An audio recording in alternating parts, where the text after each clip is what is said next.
amigos? Bienvenidos a una edición del Catecismo de la Iglesia Católica en este marco de la conmemoración del Año de la Fe, en el que el Papa emérito Benedicto XVI lo había convocado, y vamos abarcando ya del año 2012-2013. Un aspecto muy interesante es leer, profundizar, reflexionar sobre la doctrina de la Iglesia que nos presenta el Catecismo de la Iglesia Católica. En este programa, Esta es nuestra fe, un momento, una oportunidad para poder estar en familia, para poder leer el Catecismo, y de esa manera vamos profundizando y amando a Dios, amando a la Iglesia. Tenemos que tener un fundamento, saber a quién amamos y por qué le amamos, en qué creemos y por qué creemos. Bien, los temas que vamos a profundizar, vamos a tratar de seguir la serie de los mandamientos de la ley de Dios, que son, a pesar de que son normas de conducta dictadas por Dios a la humanidad, tendríamos que verla desde un aspecto no solamente negativo, como una especie de imposición o una carga hacia las personas, hacia los seres humanos.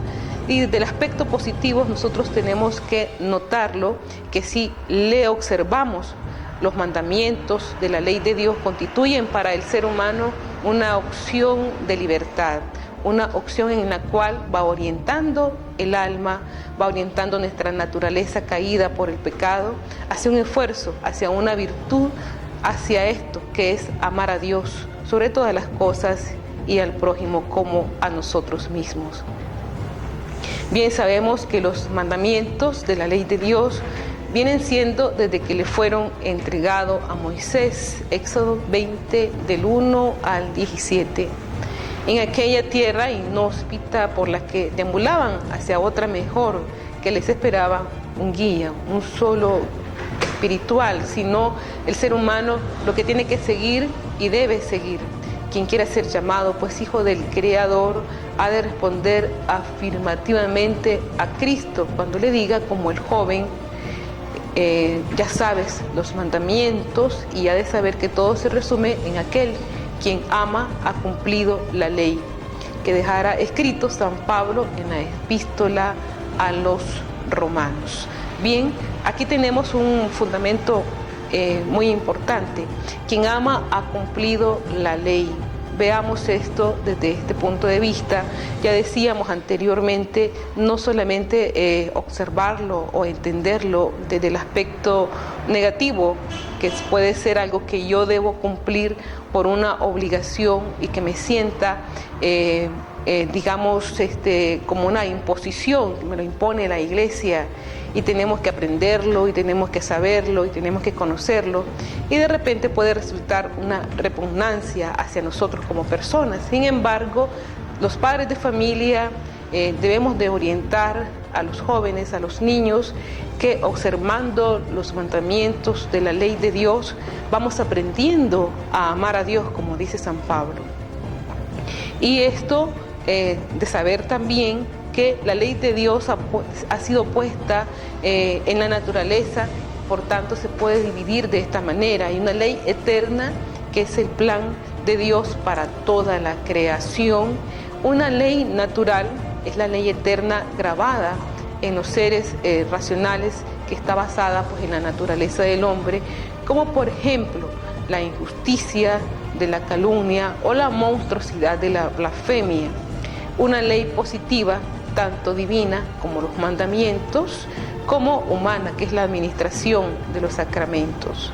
Y una ley física, que es la que dirige a todos los seres irracionales. Bien, los mandamientos son preceptos de la ley natural, impresos por Dios en el alma de cada hombre, y contienen una expresión privilegiada de la ley natural. Por eso obligan a todos los hombres de todos los pueblos y son valederos para todos los tiempos, constituyendo el fundamento de toda moral individual y social. ¿Qué nos quiere decir esto? Bueno, no solamente tendríamos que seguirla, amarla, o están obligadas solamente para los católicos. No, es para toda persona humana. Los mandamientos, ¿por qué? Porque están intrínsecos en el ser humano, es parte de una ley natural.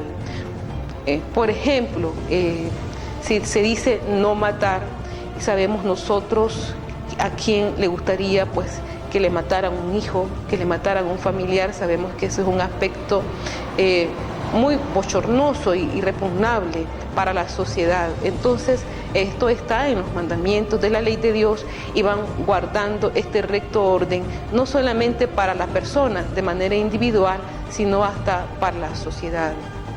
Por otra parte, los mandamientos están divididos o podemos entenderlos en dos grandes grupos. El primero de ellos abarca los tres primeros, que son referidos directamente a Dios y que se resumen en el amarás a Dios sobre todas las cosas. El segundo abarca el resto, es decir, los otros 7, referidos exactamente a nuestra relación con el prójimo y que se resumen en el amarás a tu prójimo como a ti mismo. Tenemos pues que traer a nuestra vida ordinaria el espíritu y el sentido exacto de los 10 mandamientos, hacer una especie de espiritualidad, de vivencia y de práctica, no solamente del aspecto moral, sino hasta desde nuestro interior, porque son referidos a Dios y referidos a nuestro prójimo, sabiendo que este amor a Dios no es simplemente un amor de sentimientos, como el amor afectivo que podemos sentir hacia una persona, hacia nuestros padres, hacia el esposo, hacia los hijos o hacia el amigo, porque a las personas las estamos observando, las estamos viendo, las estamos palpando. A Dios no se le ve, entonces tenemos que hacer un ejercicio muy grande de voluntad, y en esto radica también el ejercicio práctico de las virtudes. Entonces, amar a Dios también es un acto de voluntad. Así pues, como dice San José María de Balaguer, se refiere también en el amor a la Iglesia, cuando escribe que se rechaza la doctrina de los mandamientos de la ley de Dios y de la Iglesia, se tergiversa el contenido de las bienaventuranzas cuando éstas se ponen en clave política o social. O de esta manera, y el que se esfuerza por ser humilde, manso, limpio de corazón, a este es tratado, dice, como ignorante o sostenedor de cosas pasadas. Así pues, tenemos que tener una opción clara de lo que significan los mandamientos de la ley de Dios, a qué nos lleva el amar a Dios. Y en este ejercicio práctico, el Papa Juan Pablo II exhortaba en su encíclica Veritatis Splendor el hecho de determinar el subjetivismo moral que se estaba pues extendiendo en toda la Iglesia. Dice, muchos se creen con el derecho de decidir ellos mismos lo que es bueno y lo que es malo, según su conciencia, prescindiendo de la ley de Dios, tanto natural como positiva. El bien y el mal tienen un valor objetivo y no dependen de las opiniones de los hombres. Hay bienes que son relativos y bienes que son absolutos. Por ejemplo, una temperatura será buena para unos y no para otros. A unos les caerá bien el calor, a otros no. Pero hay bienes absolutos que lo son para todos, como por ejemplo la verdad, la justicia, la paz y el bien. Todo esto son valores absolutos que están marcados en la sociedad y en la persona humana. Es importante pues que la opción fundamental de orientar nuestra vida hacia Dios, pero aunque no haya un rechazo explícito de Dios, se incurre a veces en pecado mortal por una transgresión voluntaria de la ley moral en materia grave, que es lo que ha tratado de decir anteriormente San José María Escrivá de Balaguer, en lo que se refiere también y une el amor a Dios con el amor a la Iglesia. Seamos pues de los que son llamados humildes, mansos y limpios de corazón, y traigamos aquí el sentido que la norma divina tiene para nosotros, hijos del Creador. Sabemos lo que nos espera en la vida eterna, que eso es lo que deseamos para las personas que queremos, como son para todos. Y el bien mayor, el bien superior, se dice que Dios quiere que todos se salven. En la audiencia general en la Plaza de San Pedro, el Papa recordó la figura de Guillermo de Saint-Thierry para explicar el poder del amor. De familia noble y dotado de gran inteligencia y un amor innato por el estudio, fue a las escuelas más famosas de su tiempo, como la de su ciudad natal y la de Reims en Francia. Benedicto XVI también aseguró que el amor de Dios llena al hombre y le da un conocimiento profundo tanto del hombre como de Dios. Enseña que por el amor el ser humano llega a ser por gracia lo que Dios es por naturaleza. Benedicto XVI aseguró que las personas encuentran la verdadera alegría y la felicidad poniendo a Dios en primer lugar en sus corazones y dejando que ese amor llegue a quienes están alrededor. Bien, amarás a Dios sobre todas las cosas. El primer mandamiento de la ley de Dios no es una expresión de egoísmo, que lo podemos nosotros entender de esa manera, cuando queremos que una persona nos ame, solamente amar a una persona, y en este sentido sí lo podemos entender como algo egoísta. Cuando a Moisés le dijo Yahvé, o Dios de los ejércitos, que debía amarle por encima de todo, con un corazón dedicado plenamente a Él y con una fuerza sin límite alguno puesta a disposición de Dios, no lo hizo porque quisiera atar al hombre, creación suya, de una manera insostenible. Al contrario, hizo Dios al establecer como primera obligación amarlo sobre todas las cosas, tenerlo por Padre y agradecer que así sea. De esta manera el alma va orientándose continuamente hacia Dios. Es lo que hablábamos en la sesión anterior sobre el catecismo de la Iglesia Católica, cómo el ser humano debe estar referido ante esta presencia de Dios en la vida cotidiana, conocerlo, encontrarlo. Dios es persona. Sabemos que tenemos lugares o encuentros, lugares que pueden propiciar este encuentro con el Señor, como es precisamente las Sagradas Escrituras, a través de su palabra, como es la comunidad, como es la iglesia, como son los sacramentos. Estos son espacios donde nosotros podemos encontrarnos con Dios. Sin embargo, esos espacios no terminan ahí. Estos espacios, cuando salimos del templo, también se van prolongando en la calle, se van prolongando y llegan a nuestra casa. Por eso es fácil escuchar algunas críticas de parte de las personas, unas críticas de manera a veces irónica, mordaz, cuando dice, viene saliendo de la iglesia, viene a golpearse el pecho y luego va a discutir con la familia, con los vecinos, y entonces se critica de esa manera por la incoherencia que hay entre la fe y la vida. Así pues, estos lugares de encuentro con el Señor se prolongan más allá de la iglesia, del templo, de los sacramentos, de la comunidad eclesial, de la palabra, porque esta tiene consecuencia en la vida. Si nos preguntamos qué es amar a Dios sobre todas las cosas, sabemos que no podemos hacer tal cosa como lo hacemos con las personas que conocemos. Ya lo estábamos hablando anteriormente. No en el sentido afectivo, en la demostración del amor, en el sentimiento. Es fácil decir yo siento por una persona un determinado sentimientos, y vienen, por ejemplo, los signos. Por ejemplo, para expresarle el amor a la mamá está el signo del corazón, de las flores, el amor al papá, el amor entre enamorados, o de los hijos hacia los padres, o de los padres hacia los hijos, o el amor de amistad, que también es necesario, pues, la parte afectiva. Sin embargo, a Dios no lo vemos, y entonces para nuestro pensamiento tan pragmático y tan práctico, tener amor hacia Él es bastante dificultoso.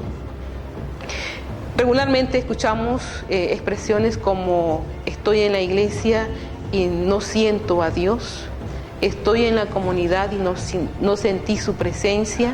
Escuchamos esas expresiones y entonces decimos, es que no lo siento, no lo puedo sentir. Sin embargo, tenemos que desligarnos de esta parte. Hay un momento de aridez espiritual en la persona, en la cual tenemos que poner todo nuestro empeño, hacer actos de voluntad y sobre todo actos de fe para poder continuar ese camino, ese ejercicio de la presencia de Dios. Ese amor tan dificultoso hacia Dios, y por eso lo abandonamos con excesiva facilidad y con frecuencia. Claro, porque no hacemos actos de fe.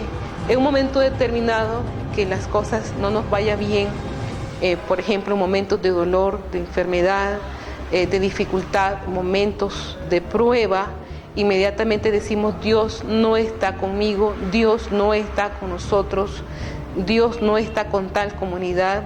Ante un desastre natural no comprendemos el sentido de la providencia divina en la persona o en la sociedad. Entonces decimos, Dios no está con nosotros, lo abandonamos inmediatamente porque no comprendemos su voluntad, no amamos su voluntad, no hacemos ese esfuerzo, esa virtud que es tan necesaria para los cristianos, para estarnos orientando a ese amor a Dios. Dice el padre Jorge Loring, un sacerdote jesuita, que amar a Dios sobre todas las cosas es tenerle en aprecio supremo, es decir, estar convencido de que Dios vale más que nadie y por eso es preferible a todas las cosas. Aquí entra también el aspecto de la inteligencia, la virtud sobrenatural de la fe, llegar a un convencimiento tal que Dios es el ser supremo y ese convencimiento nos va a mover la voluntad. Dios nos amó primero, Primera de Juan 4:10.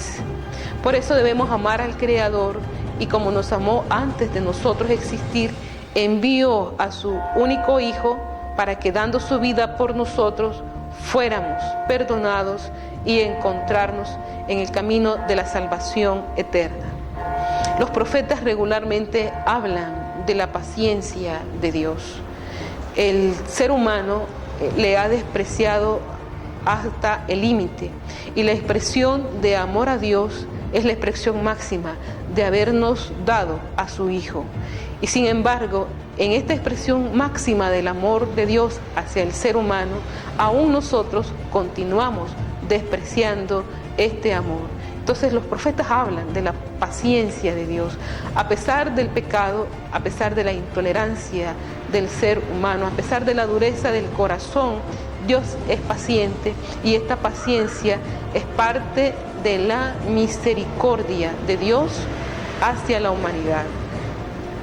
Y nuestro amor no ha de verse disminuido por deber al mundo sometimiento y como dice el padre Iraburu, de Cristo o del mundo en su obra, por considerar que puede el hombre realizarse a sí mismo sin necesidad de un auxilio sobrenatural, siendo el mayor y mejor auxilio quien nos creó.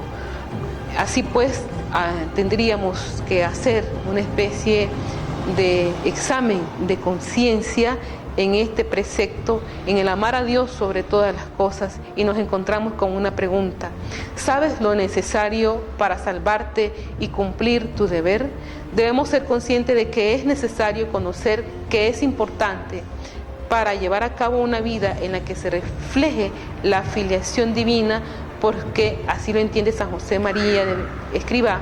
La filiación divina llena toda nuestra vida espiritual, es decir, que debemos de estar conscientes, sabernos que somos hijos de Dios, y en esto de saber que somos hijos de Dios, orientar nuestro espíritu, todo nuestro ser hacia Él.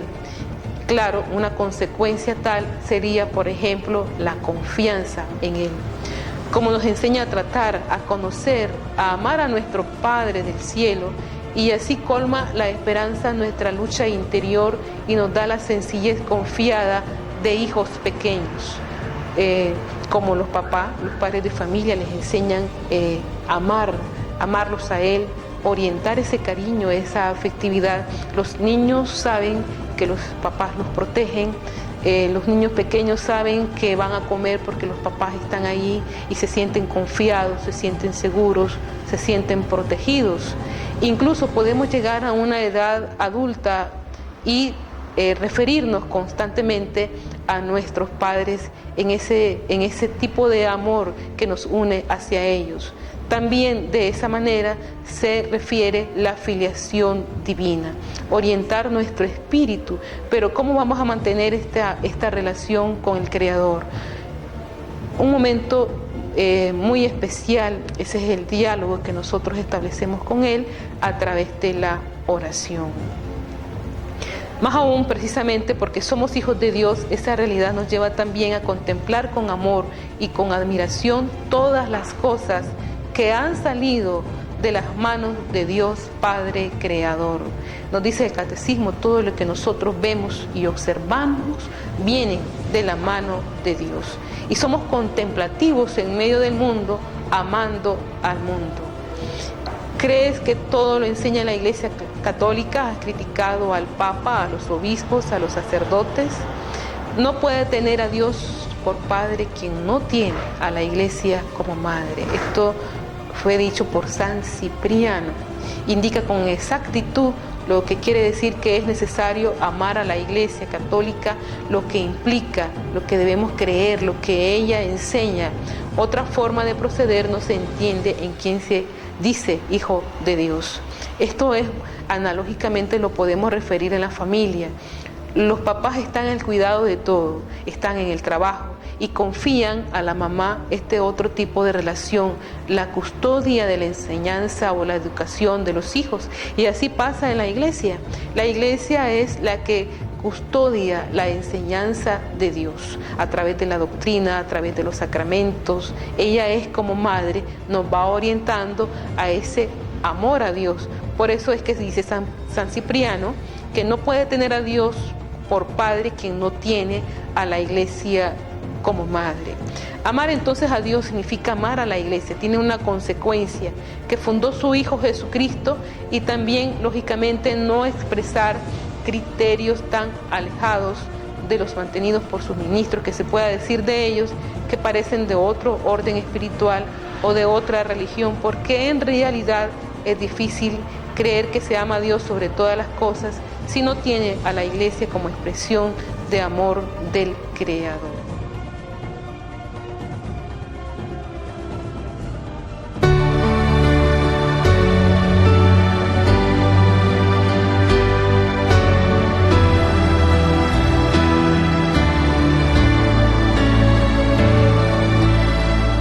Alma de Cristo, santifícame.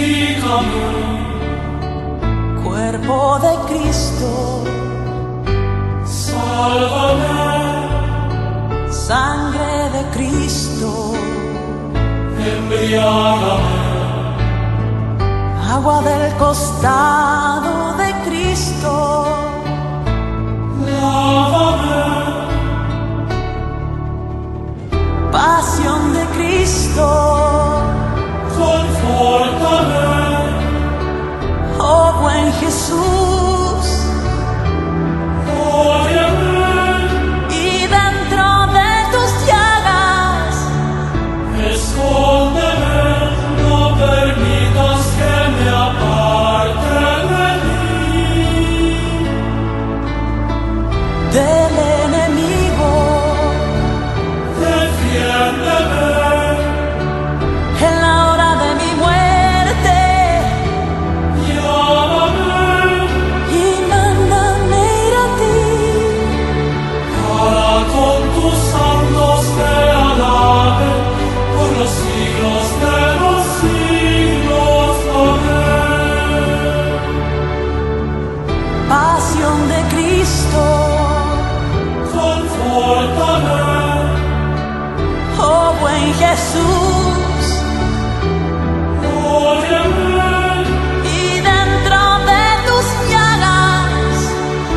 Escóndeme, no permitas que me aparte de ti, del enemigo, defiéndeme.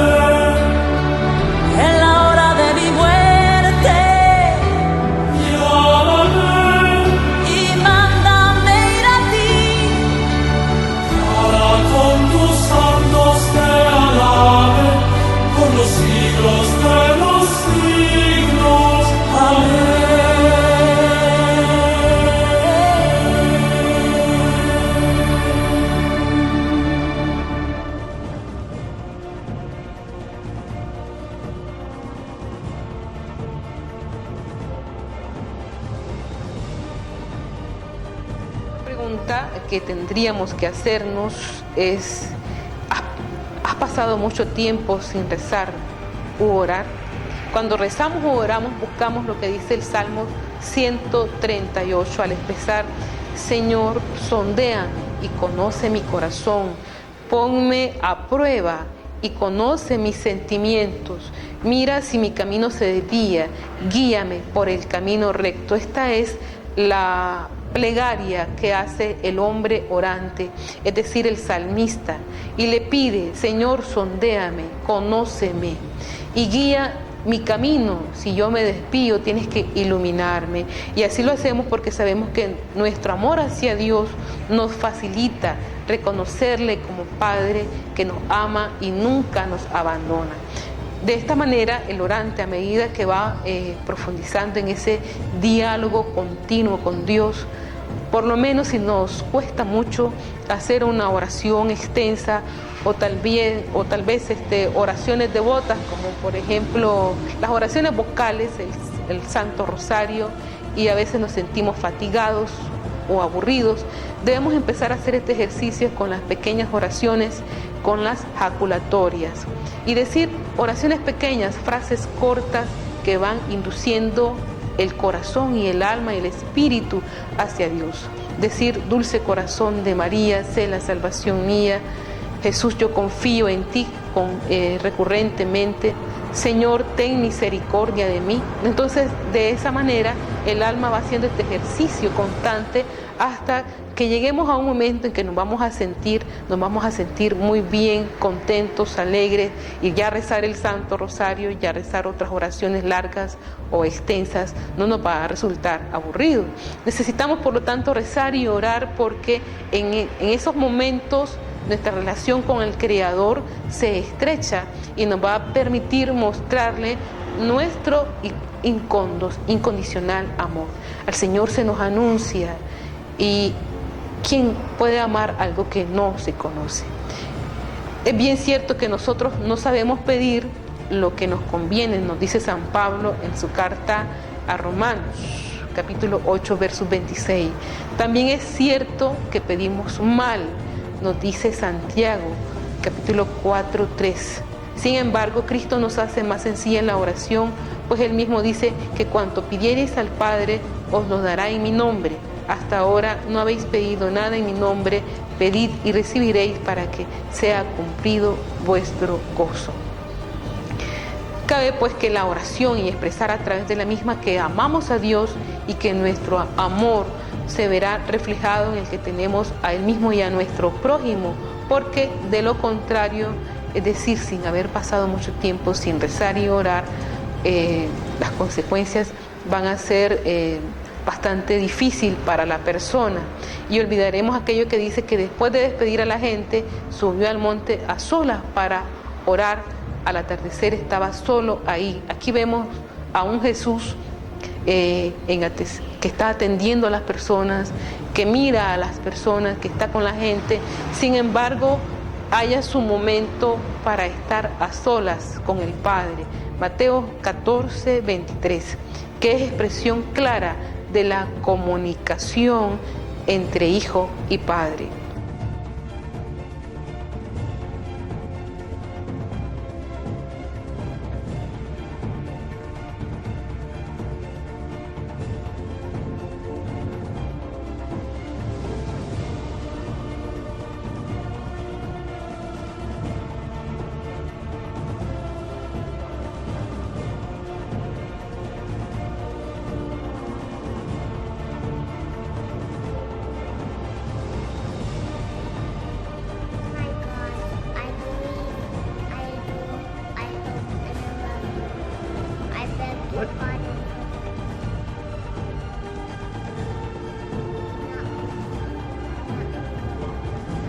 Oh my God, I believe, I adore, I hope, and I love you.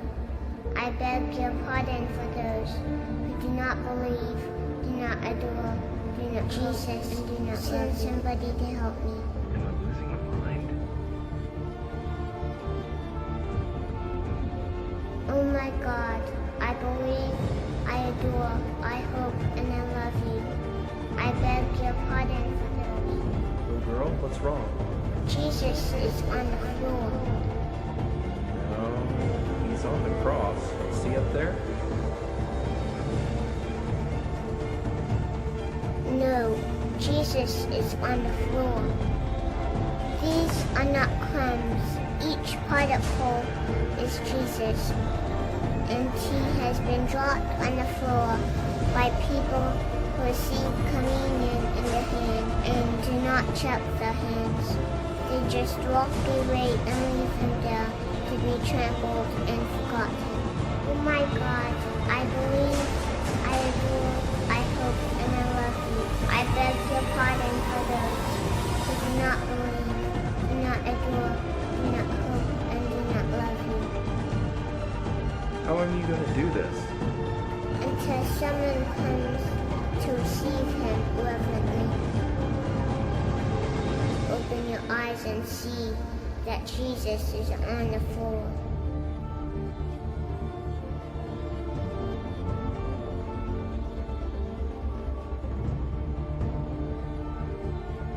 Lord, I am not worthy that you should enter under my roof, but only say the word, and my soul shall be healed.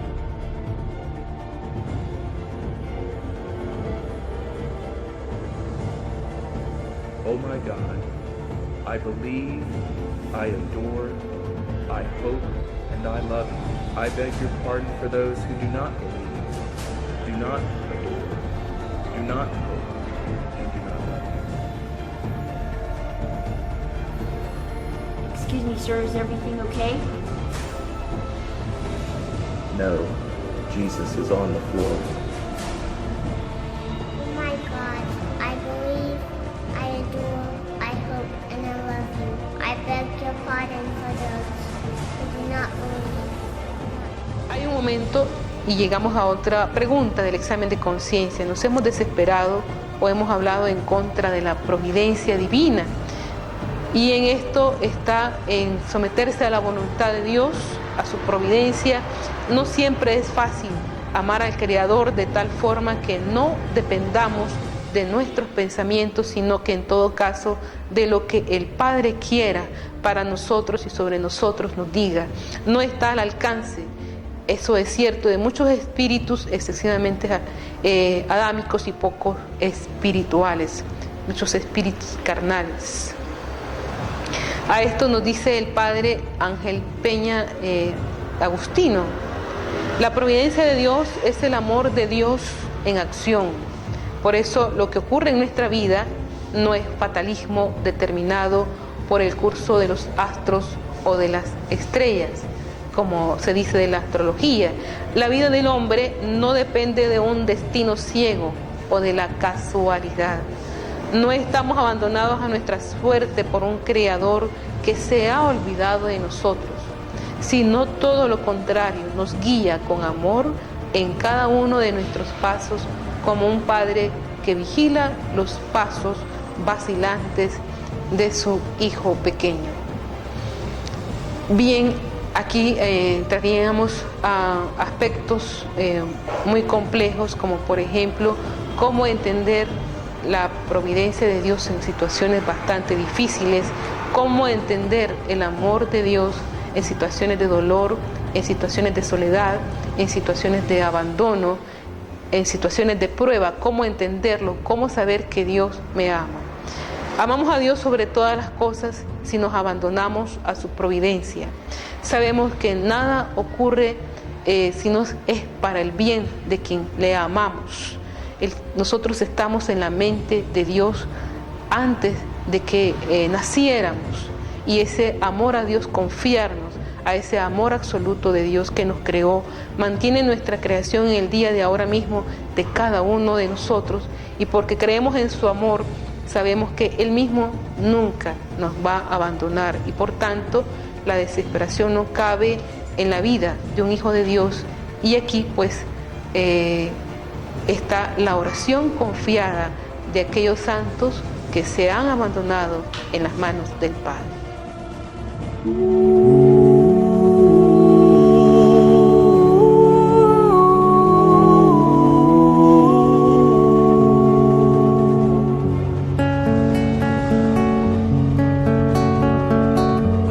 ¿qué haces aquí? Dios mío, no más que verte. ¿Y qué más temes de mí? Lo que más temo es perderte. Lo que más temo es perderte. ¿Veis aquí mi corazón? Pues lo pongo en vuestra palma, mi cuerpo, mi vida y alma, mi sangre de redención, mi sangre de redención. Si queréis, dadme oración. Si no, dadme sequedad. Infundo en ti devoción, también esterilidad. Soberana majestad, solo vos en mi vivir. Quiero vivir en ti.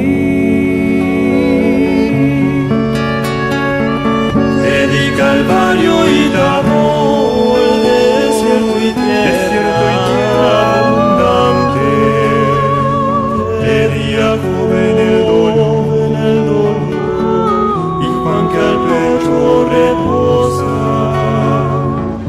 a mi madre dolor.